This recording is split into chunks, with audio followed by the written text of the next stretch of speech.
Hello, my name is Keith Garubba, and I am one of IPCNY's remote artists in residence for Lonely Hearts New Prints Summer 2021. I am an artist who works in printmaking and glasswork, and my specialization is in silkscreened fused glasswork. In the Lonely Hearts show, I displayed a piece called Auto Amulet for Companionship. This piece is one from a series of auto amulets that I made. They were all this scale, all depicting a different set of taillights from cars from the 1960s, 1970s, that kind of era. I tend to be drawn to highly patterned, luminous objects that invite moments of daydreaming or introspection. The theme of the show, Lonely Hearts, I think both spoke to our times and very personally spoke to this body of work that I was developing even before the pandemic had started. Midnight Pilgrim is a series of works very much built around the idea of being alone together. All of us in our own cocoon-like chariots, our cars, and sort of aware of each other's presence, but silently.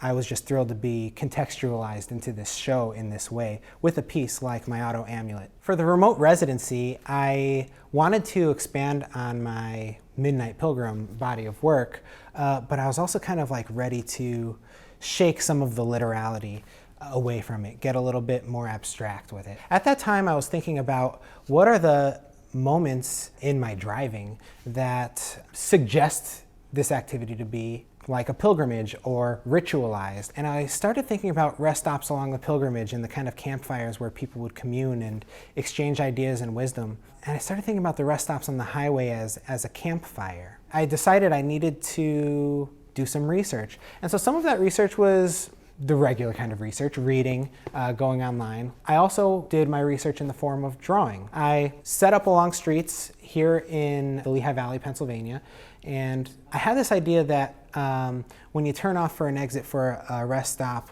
you're using your blinker. That's the first signal you're getting off, right? And so I wanted to focus in on blinkers and headlights and sort of see what the optical experience of just looking at blinkers was and how that was different from looking at taillights. I set up a circumstance where I'd sit at stoplights where I'd have a few moments with each car and the flow of cars would just kind of wash over me and I could draw as they came and went. And so what happened was I never had enough time to explore any single car at length. And that was good for me, right? It helped me break the literal chain in my brain. How was I going to abstract, right? Instead of fetishizing any individual car, any individual object of design upon a car. In this residency, being in the moment and giving myself more opportunity to explore through drawing and do my research and build into my front end play and exploration instead of just planning the literal object was really healthy for me and also produced some different art objects that I wouldn't have planned on making. My process is to start digitally so often, and I love some of the forms of translation a digital bit of software can force you to have to impose on your work. And so I had all these drawings, so I sort of laid them into Adobe Illustrator and sent them through some digital blends, and I was left with several different vertical streaks, paths, flowing paths that I thought would suggest a flame.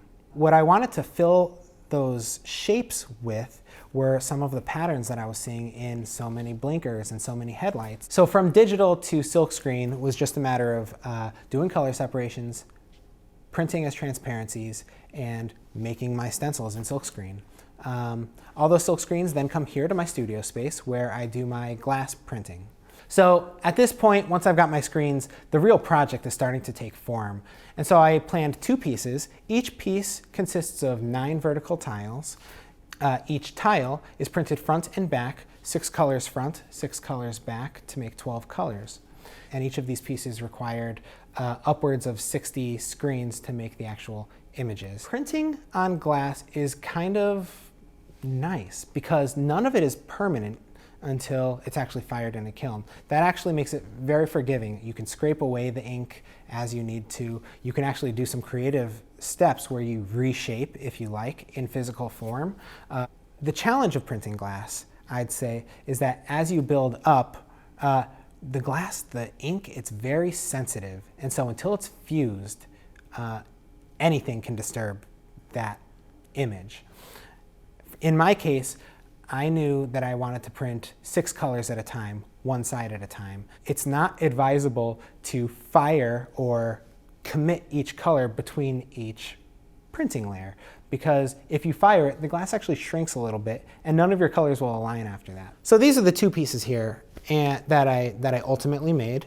They're built of a wooden base, kind of shaped like a trapezoid, that I think invites one to want to walk around the shallow depth of the piece. And perhaps for several people to sort of gather around in a semicircle around the piece, because that would be the idea of a campfire. I liked the idea of making a piece for people that would give them an experience similar to what I experienced when I'm on a drive in the quiet of the night. That internal feeling of meditation, that quiet bit of daydreaming. The whole project had a certain framing because of the residency, I believe. I wouldn't have approached some angles of this project without some of that framing. It allowed me to utilize the institutional support to gather my community. So the circumstances of this remote residency allowed me to get some of my resources locally excited with me for this project, to use my own space in a way that I don't, to use my own city in a way that I don't, to get on the streets and make the work, to explore some of my resources that I don't always engage with. The team at IPCNY also connected me to some experts in my field. I got an opportunity to speak to Kevin Petrie, a printmaking glass artist from England, whose work I've always respected and whose book I actually learned my process out of, who triggered my journey into my own niche. I love the attitude that IPCNY has about holding up the art form of printmaking and also celebrating artists at all stages of their careers.